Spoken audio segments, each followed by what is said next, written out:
an ever-evolving space where memories and new ideas live side by side.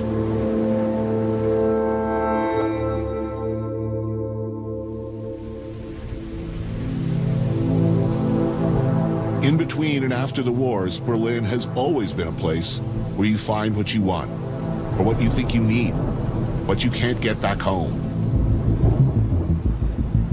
A place where fantasies could come true. It's all here, if you know where to look. It's no coincidence, it's a natural progression, really, that Berlin's nightlife is excessive, completely and proudly uninhibited, and never-ending. There are clubs for everybody, and many are friendly towards whatever your personal lifestyle choices might be. Club culture is the pride of Berliners and draws millions of thrill seekers from all over the world. It is notoriously difficult to navigate, however, and finding the right place with the right mix that will actually let you in the door can be a challenge. Who decides who gets in, keeps each place with its own personal, non-judgmental balance, are people like Frank Kunster. For 25 years, he's been the gatekeeper and bouncer at some of Berlin's most infamous club doorways.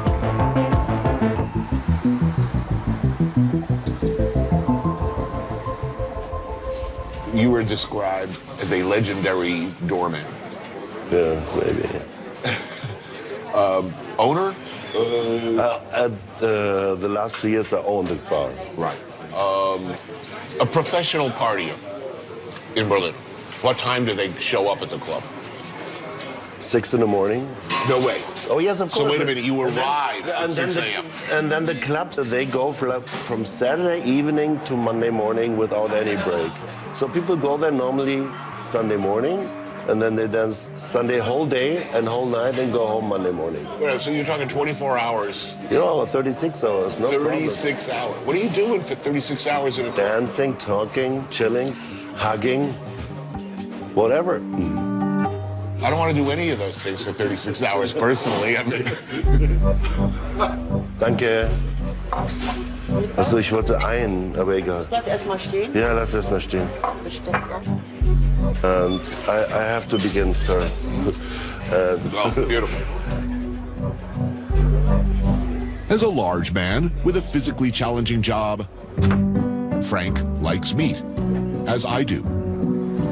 So a long-established butcher shop like Fleischerei Domke is just what the both of us need.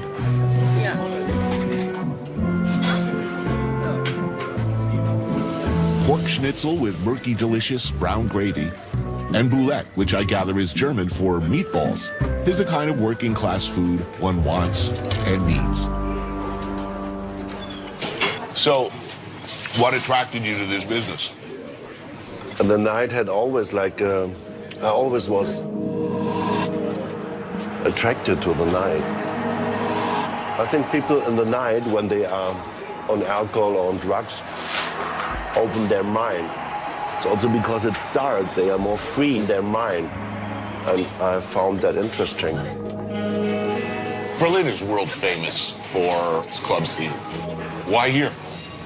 I think because we are the last liberal city, like real liberal, you know. The people can afford being here. It's cheap to drink, it's cheap to live, it's cheap to eat. And people come here because of the freedom to party, to get wasted as hard as possible. How about the police and the government at this time? You know, you've got thousands of people taking ecstasy and dancing all night till 11 o'clock, 12 o'clock. I think the government knows. I know policemen, and they know about like people doing drugs, and they come to our clubs, do drugs by themselves, or not, only drink, but they accept, and everybody's cool with it. Berlin is a party city. It's no real industry besides a party industry. And so many tourists coming only because of that, from Spain, from Italy, from Russia, from US, from UK, to get totally lost and totally wasted, but not in a bad way, just like in a Buddhistic way. It's like in the moment you get lost, you can't find yourself. And that, I think, what excess is about. Pure hedonism. Come to Berlin, get high, party. It was.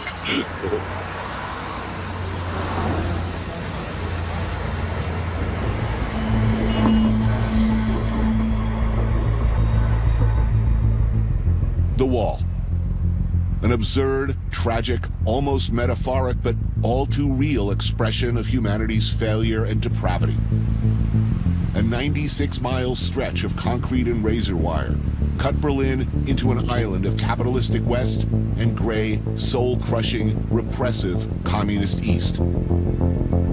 They keep a few chunks of it around, a reminder of terror, of triumph, or simply to take selfies in front of. Every day, fewer and fewer remember that the world almost ended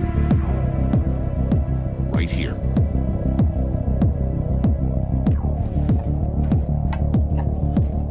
Even as the wall fell, techno music seemed to express something that needed to be expressed. Dance music and ecstasy and mammoth nightclubs exploded across a reunited Berlin. During that time, DJs like Ellen Alien were pioneers of a new sound and a new generation. East and West, a unifying force.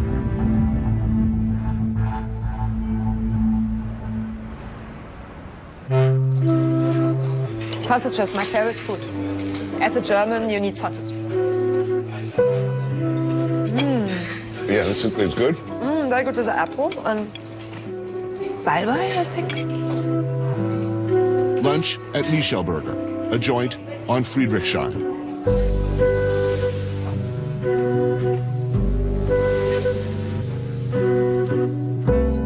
Sausage of chicken, pig's feet, and sage with smoked mashed potatoes and apple.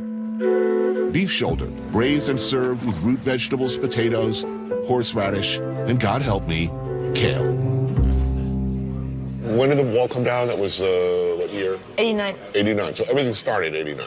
Everything started in 89. First, the club scene was based in the west side, where the first techno club opened.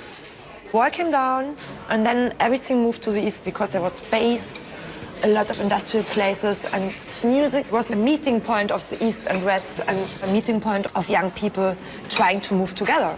And this happened in the club.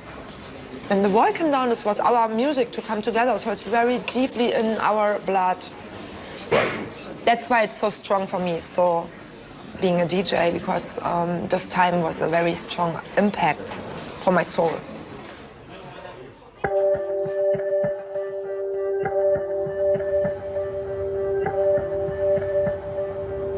Over time, so many artists, musicians, writers from elsewhere have come to Berlin. It's always been sort of a magnet for artists for a lot of reasons. Why do you think here, of all places, would be so welcoming and attractive